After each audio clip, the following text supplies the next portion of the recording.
ಜನತೆಗೋಸ್ಕರ ನಿಂತಿದ್ದೇನೆ. ಆದರೆ ಚಿತ್ರದುರ್ಗದ ಉರಿ ಬಿಸಿಲಿನಲ್ಲಿ ಕರಾವಳಿಯ ಸಮುದ್ರದ ಅಲೆಗಳನ್ನು ಮೀರಿಸುವಂತ ತಂಡೋಪತಂಡವಾಗಿ ಬರ್ತಾ ಇರುವಂತ ಯಡಿಯೂರಪ್ಪರವರ ಅಭಿಮಾನಿಗಳನ್ನು ಕಂಡ ನಂತರ ಬಹುಶಃ ಇತಿಹಾಸದಲ್ಲಿ ಇಂತಹದ್ದೊಂದು ಸಭೆ ಒಬ್ಬ ವ್ಯಕ್ತಿಯ ಹೆಸರಿನಲ್ಲಿ ನಡೆದಂತ ಉದಾಹರಣೆಗಳೇ ನೆನಪಿಲ್ಲ ಅನ್ನುವಷ್ಟರ ಮಟ್ಟಿಗೆ ಅತ್ಯಂತ ಅದ್ಭುತವಾಗಿ ಈ ಕಾರ್ಯಕ್ರಮ ನಡೆಯುತ್ತೆ. ಬಂಧುಗಳೇ, ಮದಕರಿ ನಾಯಕನ ನಾಡು, ರಾಷ್ಟ್ರಕ್ಕೋಸ್ಕರ ಪ್ರಾಣವನ್ನೇ ಬಲಿಕೊಟ್ಟಂತ ಒನಕೆ ಓಬವ್ವನ ನಾಡು, ಕಲ್ಲುಗಳು ಕತೆ ಹೇಳುವಂತ ಈ ನಾಡಿನ ಇತಿಹಾಸದಲ್ಲಿ ಈ ಅದ್ಭುತವಾದಂತಹ ಸಮಾರಂಭವನ್ನು ನೋಡಲಿಕ್ಕೆ ನಮಗೆಲ್ಲರಿಗೂ ಹೆಮ್ಮೆ. ಮತ್ತು ಸಾಮಾನ್ಯ ಕಾರ್ಯಕರ್ತನಾಗಿ ಯಡಿಯೂರಪ್ಪನವರ ಅಭಿನಂದನಾ ಸಮಾರಂಭದಲ್ಲಿ ಪ್ರಸ್ತಾಪನೆಯನ್ನು ಮಾಡ್ತಾ ಇದ್ದೇನೆ ಅಂತ ಹೇಳಿದ್ರೆ ನನ್ನ ಜೀವನದ ಸಾರ್ಥಕ ಕ್ಷಣ ಅಂತ ನಾನು ಭಾವಿಸ್ತೇನೆ. ಒಂದು ಮಾತು ತಮಗೆಲ್ಲರಿಗೂ ಗೊತ್ತಿರಬೇಕು, ಯಡಿಯೂರಪ್ಪನವರ ಬದುಕಿನ ರಾಜಕಾರಣದ ಮತ್ತು ಸಾರ್ವಜನಿಕ ಜೀವನದ ಇತಿಹಾಸದ ಮೈಲುಗಲ್ಲುಗಳು ಎಂಥ ಮಟ್ಟಕ್ಕೆ ಬಂದಿದೆ ಅಂತ ಹೇಳಿದ್ರೆ, ಮಂಡ್ಯ ಜಿಲ್ಲೆಯ ಬೂಕನಕೆರೆಯಿಂದ ಸಾಮಾನ್ಯ ರಾಷ್ಟ್ರೀಯ ಸ್ವಯಂ ಸೇವಕ ಸಂಘದ ಆ ತಾಲೂಕಿನ ಪ್ರಚಾರಕನಾಗಿ ಶಿಕಾರಿಪುರದತ್ತ ಹೆಜ್ಜೆ ಹಾಕಿ ಇಡೀ ರಾಜ್ಯದೆಲ್ಲೆಡೆ ಭಾರತೀಯ ಜನತಾ ಪಕ್ಷದ ಮತ್ತು ಸಂಘ ಪರಿವಾರದ ಕಲ್ಪನೆಯನ್ನ ಸಾಮಾನ್ಯ ಜನರ ಮನಸ್ಸಿಗೆ ಮುಟ್ಟುವಂತೆ ಕಟ್ಟಿ ಹಾಕಿರುವಂತ ವ್ಯಕ್ತಿತ್ವ ಇರುವುದೇ ಅದನ್ನ ಯಡಿಯೂರಪ್ಪ ಅಂತೇಳಿ ಇತಿಹಾಸ ಕರೆಯುತ್ತೆ. ಶಿವಮೊಗ್ಗ ಜಿಲ್ಲೆಯ ಬಿಜೆಪಿ ಅಧ್ಯಕ್ಷತೆಯಿಂದ ಪ್ರಾರಂಭವಾಗಿ ರಾಜ್ಯ ಬಿಜೆಪಿ ಅಧ್ಯಕ್ಷನಿಂದ ಮೊದಲುಗೊಂಡು ರಾಷ್ಟ್ರ ಬಿಜೆಪಿಯ ಉಪಾಧ್ಯಕ್ಷನವರೆಗೆ ಯಡಿಯೂರಪ್ಪನವರ ರಾಜಕಾರಣದ ಐತಿಹಾಸಿಕದ ಹೆಜ್ಜೆಗಳು ಇರುವಂತಹ ಪರಿಸ್ಥಿತಿಗಳನ್ನು ಕಂಡಾಗ ಅಚ್ಚರಿಯಾಗುವಂತಹ ಪರಿಸ್ಥಿತಿಗಳನ್ನು ಕಾಣಲಿಕ್ಕೆ ಅವಕಾಶಗಳಾಗುತ್ತೆ. ಯಡಿಯೂರಪ್ಪನವರ ದೃಷ್ಟಿಯಲ್ಲಿ ರಾಜಕಾರಣ ಅಂದ್ರೆ ಹೌದಪ್ಪಗಳ ಚಾವಡಿ ಅಲ್ಲ, ಬದಲಾಗಿ ಜನಸಾಮಾನ್ಯರ ಮತ್ತು ಬಡವರ ಪರವಾಗಿ ಹೋರಾಟ ಮಾಡುವಂತ ಹೋರಾಟದ ಅಂಗಳ ಅಂತ ಹೇಳಿ ಭಾವಿಸಲಾಗಿದೆ. ಬಂಧುಗಳಿಗೆ ಯೋಚನೆ ಮಾಡುವಂತ ಅವಕಾಶಗಳಿದೆ. ಸಾಮಾನ್ಯ ಜನರ ನಡುವೆ ಬೆಳೆದಂತ ಯಡಿಯೂರಪ್ಪನವರು ಜನರ ಸಮಸ್ಯೆಗಳನ್ನ, ನೋವುಗಳನ್ನ, ದುಃಖಗಳನ್ನ, ದುಮ್ಮಾನಗಳನ್ನ, ಅವರ ಸಂಕಷ್ಟಗಳನ್ನ ಅರಿತು ಅದಕ್ಕೆ ಸ್ಪಂದಿಸುವಂತ ರೀತಿ ಇದೆಯಲ್ಲ, ಇದು ಬಹುಶಃ ರಾಜಕಾರಣದ ಇತಿಹಾಸದಲ್ಲಿ ಮತ್ತೊಬ್ಬ ಮನುಷ್ಯನಿಂದ ಸಾಧ್ಯ ಇಲ್ವೇನೋ ಅನ್ಸುವಂತ ಮಟ್ಟಕ್ಕಿರುತ್ತೆ. ಅತ್ಯಂತ ಎಳೆಯ ವಯಸ್ಸಿನಲ್ಲಿ ಈ ಶಿವಮೊಗ್ಗ ಜಿಲ್ಲೆಯಲ್ಲಿ ಜೀತದಾಳುಗಳನ್ನು ಗಮನಿಸ್ತಾರೆ. ಜೀತದಾಳುಗಳಂದ್ರೆ ಯಾರು ಗೊತ್ತಾ ನಿಮಗೆ? ಅವನ ತಂದೆ 10 ರೂಪಾಯಿ ಸಾಲ ಪಡೆದಿರ್ತಾನೆ. ಆ 10 ರೂಪಾಯಿ ಸಾಲ ಪಡೆದಿದ್ದಕ್ಕೋಸ್ಕರ ಶ್ರೀಮಂತರ ಮನೆಯಲ್ಲಿ ಅವನ ಮಗ ಮತ್ತು ಮೊಮ್ಮಗ ಜೀವನ ಪರ್ಯಂತ ಉಚಿತವಾಗಿ ಜೀತ ಮಾಡುವಂತ ಪದ್ಧತಿಗೆ ಜೀತ ಪದ್ಧತಿ ಅಂತ ಹೇಳ್ತಾರೆ.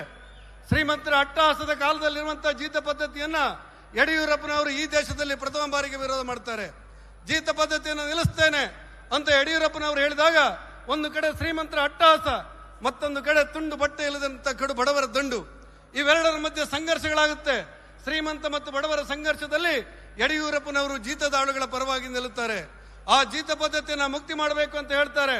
ಕೇವಲ ಇಲ್ಲಲ್ಲ, ಯಡಿಯೂರಪ್ಪನವರ ಹೋರಾಟದ ಪರವಾಗಿ ವಿಧಾನಸೌಧದಲ್ಲಿ ಯಡಿಯೂರಪ್ಪನವರು ಇತಿಹಾಸದಲ್ಲಿ ಪ್ರಥಮ ಬಾರಿಗೆ ಜೀತದಾಳುಗಳನ್ನು ಜೀತ ಮುಕ್ತಗೊಳಿಸಿ ಅಂತ ಗುಡುಗುತ್ತಾರೆ. ಆ ಯಡಿಯೂರಪ್ಪನ ಗುಡುಗು ಇಡೀ ವಿಧಾನಸೌಧ ನಡಗಿತ್ತು ಅನ್ನುವಂತ ಆ ಉಲ್ಲೇಖ ಬಂತಲ್ಲ, ಅದೇ ಸಂದರ್ಭದಲ್ಲಿ ಬಂದಿರುವಂತಹದ್ದು ಅನ್ನೋದನ್ನ ನಾವೆಲ್ಲರೂ ಗಮನಿಸಬೇಕಾದಂತ ಅನಿವಾರ್ಯತೆ ಇದೆ. ಯಡಿಯೂರಪ್ಪನವರ ಹೋರಾಟ ಹೇಗಿತ್ತು ಅಂತ ಹೇಳಿದ್ರೆ, ಇವತ್ತಿನ ಜನಪರವಾದಂತ ಹೋರಾಟಕ್ಕೆ ಯಡಿಯೂರಪ್ಪನವರ ಹೋರಾಟವನ್ನ ನಿರೀಕ್ಷೆ ಮಾಡಲಿಕ್ಕೂ ಸಾಧ್ಯ ಇಲ್ಲ.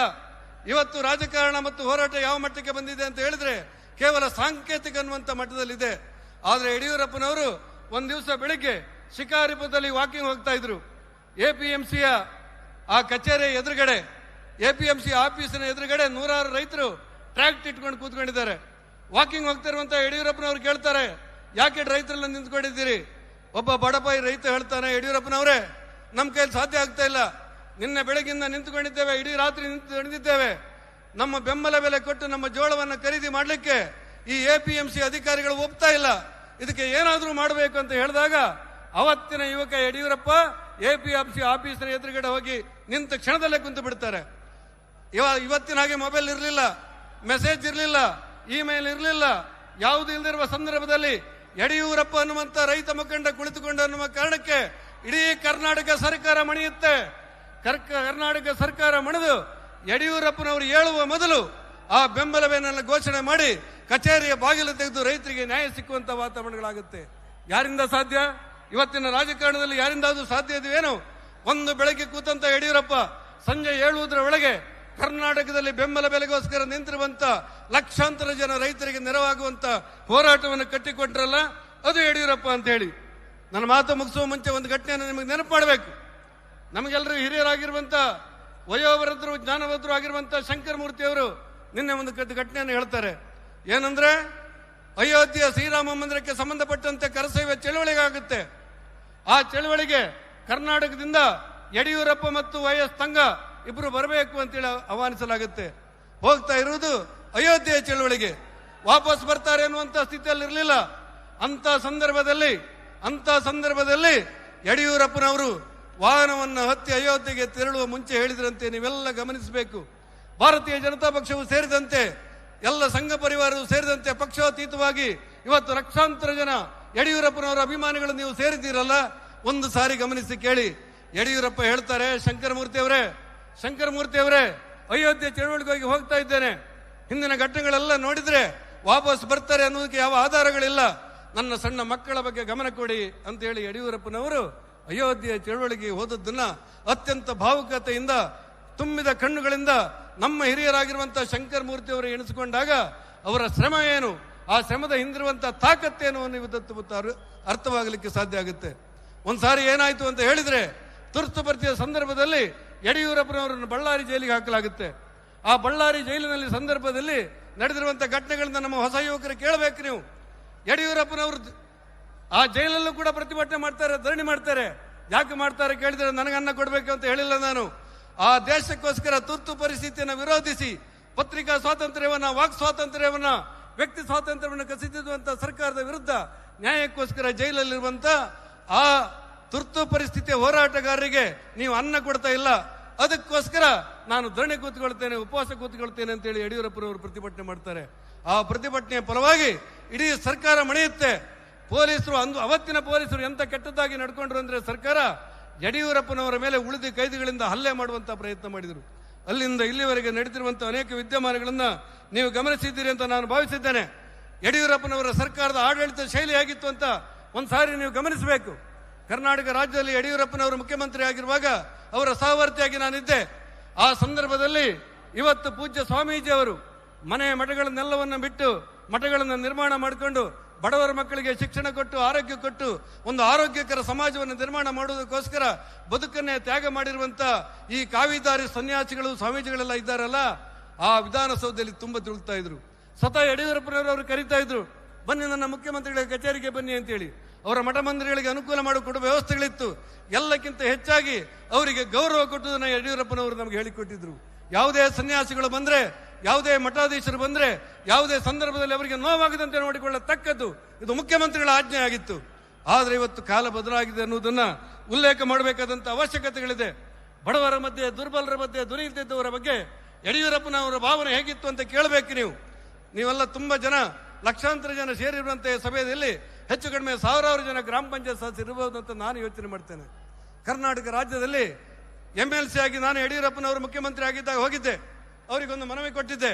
ಆ ಮನವಿಯಲ್ಲಿ ಏನ್ ಹೇಳಿದ್ದೆ ಅಂತ ಹೇಳಿದ್ರೆ, ಯಡಿಯೂರಪ್ಪನವರೇ ಕರ್ನಾಟಕ ರಾಜ್ಯದಲ್ಲಿ 94,000 ಜನ ಗ್ರಾಮ ಪಂಚಾಯತ್ ಸದಸ್ಯರಿದ್ದಾರೆ, ಬಡವರ ಮಧ್ಯೆ ಓಡಾಡ್ತಿರುವವರು, ಇವರಿಗೆ ನ್ಯಾಯ ಕೊಡಬೇಕಾದ್ರೆ ಇವರಿಗೆ ಗೌರವಧನ ಕೊಡಬೇಕು ಅಂತ ಹೇಳಿದ್ರು.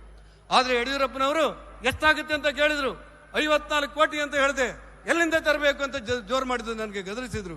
ಆದ್ರೆ ಅದೇ ಯಡಿಯೂರಪ್ಪನವರು ಆ ಪತ್ರಕ್ಕೆ ಟಿಪ್ಪಣಿ ಬರೆದು, ಕರ್ನಾಟಕ ರಾಜ್ಯದ ಇತಿಹಾಸದಲ್ಲಿ ಬಡವರ ಮಧ್ಯೆ ಓಡಾಡುವಂತಹ ಗ್ರಾಮ ಪಂಚಾಯತ್ ಸದಸ್ಯರು ಇವತ್ತು 2,000 ರೂಪಾಯಿ ಬಸವರಾಜ ಬೊಮ್ಮಾಯಿ ಸರ್ಕಾರ ಇರುವಾಗ ತಗೊಂಡ್ರಲ್ಲ, ಆ 2,000 ರೂಪಾಯಿಯ ಮೂಲ ಯಾರು ಕೇಳಿದ್ರೆ ಅದು ಯಡಿಯೂರಪ್ಪ ಅನ್ನುವ ಸತ್ಯವನ್ನು ಅರಿಯಬೇಕಾದಂತ ಅನಿವಾರ್ಯತೆ ಇತ್ತು.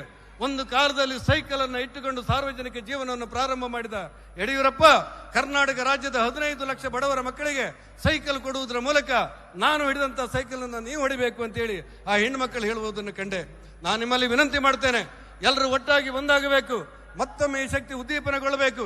ಯಡಿಯೂರಪ್ಪರವರ ಮಾರ್ಗದರ್ಶನದಲ್ಲಿ ಬರ್ತಾ ಇರುವಂತ ನಮ್ಮೆಲ್ಲ ಮುಖಂಡರ ಮಾರ್ಗದರ್ಶನದಲ್ಲಿ, ಸನ್ಮಾನ್ಯ ಪ್ರಧಾನಮಂತ್ರಿ ನರೇಂದ್ರ ಮೋದಿ ಅವರ ಮಾರ್ಗದರ್ಶನದಲ್ಲಿ, ನಮ್ಮ ರಾಜ್ಯಾಧ್ಯಕ್ಷರಾಗಿರುವಂತಹ ವಿಜೇಂದ್ರ ಮಾರ್ಗದರ್ಶನದಲ್ಲಿ ಇವತ್ತು ನಮ್ಮ ಸಂಘಟನೆಯ ಅಶ್ವಮೇಧವನ್ನು ನಿಮ್ಮೆಲ್ಲರ ಆಶೀರ್ವಾದದೊಂದಿಗೆ ಬಿಡ್ತಾ ಇದ್ದೇವೆ. ನಿಮ್ಮೆಲ್ಲರ ಆಶೀರ್ವಾದದೊಂದಿಗೆ ಈ ನಮ್ಮ ಸಂಘಟನೆ ಅಶ್ವಮೇಧವನ್ನು ಬಿಡ್ತಾ ಇದ್ದೇವೆ. ತಡೆಯುವ ಶಕ್ತಿ ಇರುವಂತ ಜನ ಇಲ್ಲ ಅಂತ ನನ್ನ ಭಾವನೆ. ಇಡೀ ಹಿಂದೂ ಧರ್ಮಕ್ಕೆ, ಸನಾತನ ಧರ್ಮಕ್ಕೆ ಶಕ್ತಿ ಕೊಡುವುದಕ್ಕೋಸ್ಕರ ಯಡಿಯೂರಪ್ಪನ ಆನಂದೋತ್ಸವನ್ನ, ಯಡಿಯೂರಪ್ಪನವರ ಅಭಿಮಾನಂದೋತ್ಸವನ್ನ ಎಲ್ಲರೂ ಒಟ್ಟಾಗಿ ಒಂದಾಗಿ ಆಚರಿಸೋಣ ಅಂತ ಹೇಳಿ ಈ ಕಾರ್ಯಕ್ರಮಕ್ಕೆ ಶುಭ ಹಾರೈಸ್ತೇನೆ. ನಮಸ್ಕಾರ, ಧನ್ಯವಾದ.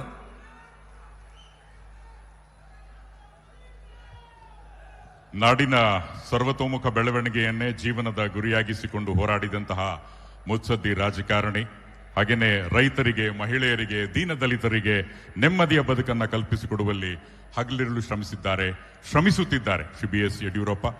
ಅರ್ಥಪೂರ್ಣವಾದ ಪ್ರಾಸ್ತಾವಿಕ ಮಾತುಗಳಿಗಾಗಿ ಶ್ರೀ ಶ್ರೀನಿವಾಸ ಪೂಜಾರಿ ಅವರಿಗೆ ಧನ್ಯವಾದಗಳು. ಬಂಧುಗಳೇ, ಇನ್ನು ನಮ್ಮನ್ನೆಲ್ಲ ಉದ್ದೇಶಿಸಿ ಹಾವೇರಿ ಕ್ಷೇತ್ರದ ಜನಪ್ರಿಯ ಸಂಸದರು, ಮಾಜಿ ಮುಖ್ಯಮಂತ್ರಿಗಳಾದ ಶ್ರೀ ಬಸವರಾಜ ಬೊಮ್ಮಾಯಿ ಅವರು ಮಾತನಾಡಬೇಕಾಗಿ ವಿನಂತಿ. ನಿಮ್ಮ ಜೋರಾದ ಚಪ್ಪಾಳೆಯೊಂದಿಗೆ ಸ್ವಾಗತಿಸಿ ಶ್ರೀ ಬಸವ